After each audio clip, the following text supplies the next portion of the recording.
moins de 2 ans avant l'élection présidentielle, Dominique de Villepin tente de se positionner. Ce lundi 23 juin, l'ancien Premier ministre a annoncé le lancement de son parti nommé la France humaniste.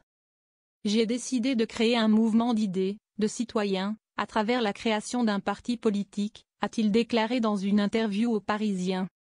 Un retour pour que les Français ne soient pas prisonniers d'un clivage entre la radicalité de LFI et celle du RN.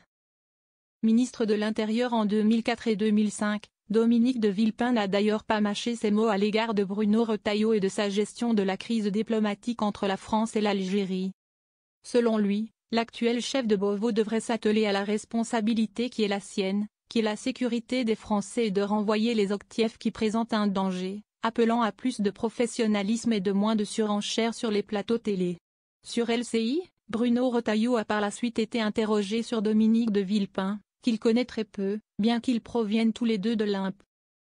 Dominique de Villepin parle bien mais il parle comme l'extrême gauche.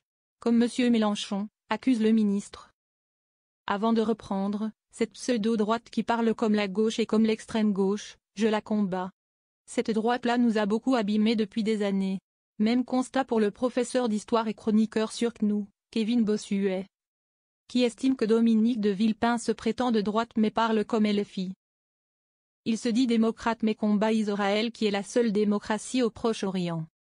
Il se dit patriote mais il connaît mieux la vie d'un Qatari que celle d'un habitant de Seine-Saint-Denis. Ce type est une farce, a-t-il jugé sur son compte X.